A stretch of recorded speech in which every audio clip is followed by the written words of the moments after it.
Sir ఇక్కడ ఎప్పటి నుంచో జనసేన పార్టీ తెలంగాణలో ఉంది. ఆ విషయం మీకు తెలుసు. లాస్ట్ టైం మేము కౌన్సిల్ ఎలక్షన్స్ లో కూడా పార్టిసిపేట్ చేసి ఉన్నాము. అండ్ మా వాళ్ళు అక్కడ యాక్టివ్ గా ఉంటున్నారు కూడా. ఈ రోజు కొత్తగా మేము ఏమో బలోపేతం చేయడానికి ప్రయత్నించట్లేదు. ఎప్పటి నుంచో మేము బలోపేతం చేస్తున్నాము. అలాగే కంటెస్ట్ చేయించడానికి కూడా సంసిద్ధంగా ఉన్నామని చెప్పి ఉన్నాము కూడా. గత ప్రభుత్వంలో కూడా మీరు గమనిస్తే ప్రేమ్ కుమార్ గారు కూడా పోటీ చేస్తున్నారు. ఇంకొంతమంది శంకర్ గౌడ్ గారు ఇలాంటి వాళ్ళు చాలా మంది పోటీ చేస్తున్నారు. బట్ సరైన మెజార్టీ తెచ్చుకోలేకపోయినాం. దాని మీద కాన్సన్ట్రేట్ చేస్తున్నాము.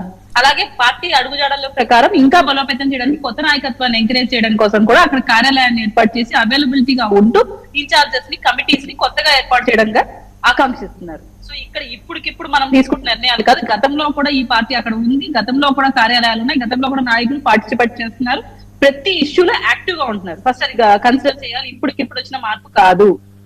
కానీ ఇప్పుడు ఏంటంటే బలోపేతం చేయడంలో కొత్త దిశలు అడుగులు పెడుతూ కొత్త కమిటీలు వేయడం మాత్రమే జరుగుతుంది. అలాగే కొత్తగా నూతన కార్యాలయం కూడా ఏర్పాటు చేస్తున్నారు. దాన్ని అంగరంగ వైభవంగా చేయాలని కార్యాచరణ చేసుకొని ఉన్నాం. అండ్ ఇంకోటి ఏంటి, మీరు అడిగింది డోర్స్ ఓపెన్. సార్ చేరికలు ఎప్పటి నుంచో కోరుకుంటున్నారు సార్. చాలా మంది మేము అధికారుల కోసం చేరికల కోసం ఎగబడుతున్నారు. కానీ కళ్యాణ్ గారు ఏంటంటే ఒక రిస్ట్రిక్షన్ పెట్టారు. ఎవరినంటే వాళ్ళని తీసుకోకూడదు. మళ్ళీ ఈ ప్రభుత్వంలో మన కోసం వచ్చి నెక్స్ట్ ప్రభుత్వంలో మళ్ళీ వేరే పార్టీకి వెళ్ళిపోయే వాళ్ళు, ఇలాంటి వాళ్ళు మనకు వద్దు. ఒక ప్రణాళిక ప్రకారం మన ఆశయాల కోసం పనిచేసే నాయకత్వం మనకు కావాలి. లాంగ్ టర్మ్ రాజకీయం చేయాలి, జనసేనతోనే ఉండాలి అనే ఆలోచన ఉండే వాళ్ళు కావాలి. ఒక షెల్టర్ కోసం ఏ పార్టీ అధికారంలో ఉంటే ఆ పార్టీలోకి వెళ్లే నాయకులు మాకొద్దు అని కళ్యాణ్ గారు రిస్ట్రిక్ట్ చేశారు. కాబట్టి చేరికలు కొన్ని తక్కువయ్యాయి. అక్కడ రిస్ట్రిక్షన్స్ పెట్టాడు. ప్రతి కాన్స్టిట్యున్సీ నాయకులు ఉంటారు, మేము కొంతమంది చేరికలు చేస్తామంటే లేదు, వాళ్ళు రీచెక్ చేయండి, బ్యాక్గ్రౌండ్ తెలుసుకోండి. వాళ్ళు నిజంగానే నాయకత్వాన్ని బలపరుస్తూ ప్రజలకు మంచి ఉన్న వాళ్ళని మాత్రమే తీసుకోరండి. అంతేగాని స్వార్థపూరిత రాజకీయాలు చేయడం కోసం జనసేన పార్టీ అనే ఒక ఇన్స్ట్రక్షన్స్ ఉన్నాయి. కాబట్టి కళ్యాణ్ గారు ఆపారు. కాబట్టి చాలా మందిని మేము రిస్ట్రిక్ట్ చేశాం. చాలా మంచి మంచి ప్రొఫైల్స్ వైసీపీలో అగ్రనేతలుగా చలామణి అయ్యి గతంలో ఉన్న వాళ్ళు కూడా మా పార్టీ తరపున తట్టి మా పార్టీలో చేరాలని కోరుకున్న వాళ్ళు కూడా ఉన్నారు. అండ్ మీరు కూడా గతంలో చాలా సార్లు ఇలాంటి డిబేట్స్ కూడా పెట్టినా మేము మాట్లాడున్నాం. కానీ ఇప్పుడు ఏంటంటే రీచెక్ చేసి ఆ ప్రొఫైల్స్ ఉన్న ఎవరైతే ఉన్నారో వాళ్ళు ఫిల్టర్ చేసిన వాళ్ళకి ఒక కమిటీ వేసి ఏ కాన్స్టిట్యున్సీలో ఏ నాయకులు బలంగా ఉన్నారో వాళ్ళ ద్వారా ఈ చేరికలు చేస్తున్నారు. దానికి ఒక కమిటీ వేశారు. దాంట్లో సభ్యులుగా జిల్లా అధ్యక్షులు, సీనియర్ నాయకులు అండ్ రాజకీయ అనుభవం ఉన్న వ్యక్తులు వేశాము. సో ఇక్కడ వైసీపీ కోసం చేసిన ప్రణాళిక కాదు. వైసీపీని ఎప్పుడు అగత్పాతాలను తొక్కాలనుకున్నాం, అది జరిగిపోయింది. ప్రజలకు సుపరిపాలన అందించాలనుకున్నాం, అది చేస్తున్నాం. కొత్తగా ఇప్పుడు వైసీపీని తొక్కడం ఏం లేదు, ఆల్రెడీ తొక్కడం కూడా అయిపోయింది. అది ఆ ఎరా అయిపోయి ఇప్పుడు నూతన పరిపాలన ఏర్పాటు చేసి ప్రజలకు మంచి చేయడం దిశగా మా కొత్త నాయకులు ఎలా పనిచేస్తారు, వాళ్ళ తీరు ఎలా ఉండబోతోంది, కొత్త కమిటీల వాళ్ళని వేయడం ఎలా అనేది ఆలోచన ఉంది సార్. అదొకటి మీరు కన్సిడర్ చేసి చూడండి. ఓకే, సో జాతీయ పార్టీగా విస్తరించబోతుంది అంతేనా? Exactly sir. అది ఎప్పటి నుంచో ఉన్న కార్యాచరణ. అందరూ ఆకాంక్షిస్తున్నదే ఇది. ఈ రోజు ఏం కొత్తగా ఆలోచిస్తున్నారు. కళ్యాణ్ గారి చరిష్మా ఎలా ఉంటుందో మీకు తెలుసు. ఎక్కడికి ఆయన వెళ్ళినా ఎలా సాదర ఆహ్వానం పలుకుతూ ఆయన చరిష్మాతో ఆయన ఎలా దూసుకుపోతున్నారు. ఒక ఆయన నాయకత్వ విలువలు ప్రతి ఒక్క రాష్ట్రంలో అభిమానిస్తున్నారు. కర్ణాటకకి వెళ్ళినా ఆయన ఫ్యాన్స్ ఉన్నారు, ఆయనకు అభిమానులు ఉన్నారు. మెంబర్షిప్ డ్రైవ్ లో కూడా యాక్టివ్ గా పార్టిసిపేట్ చేస్తున్నారు. అలాగే తమిళనాడుకి వెళ్ళినా ఏ స్టేట్ కి వెళ్ళినా ఆయన కంటే ఒక ప్రత్యేకమైన ఫ్యాన్ బేస్ సినిమా నుంచి ఉంది, పొలిటికల్ గా కూడా ఉంది.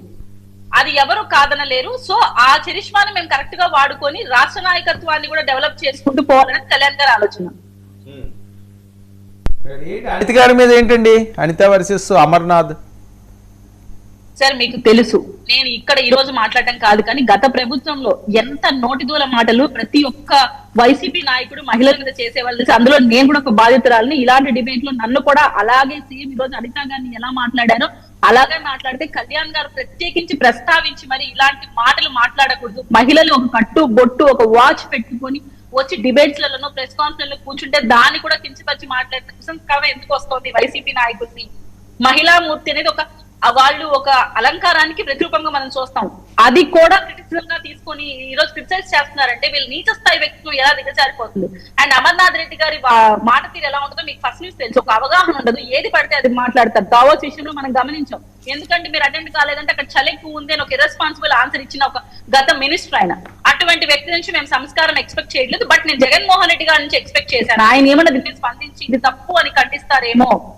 ఇలా ఒక మహిళని, అందులో మంత్రిని ఒక వ్యక్తిగత విమర్శ చేయడం తగదు. ఇది మన పార్టీ విధానం కాదు. దయచేసి ఇలాంటి విమర్శలు చెయ్యొద్దు అని జగన్మోహన్ రెడ్డి గారు వాళ్ళ క్యాడర్ ఏమైనా మందలిస్తారు అని ఎక్స్పెక్ట్ చేశాను. ఆయనలో సంస్కారం ఉండాలి.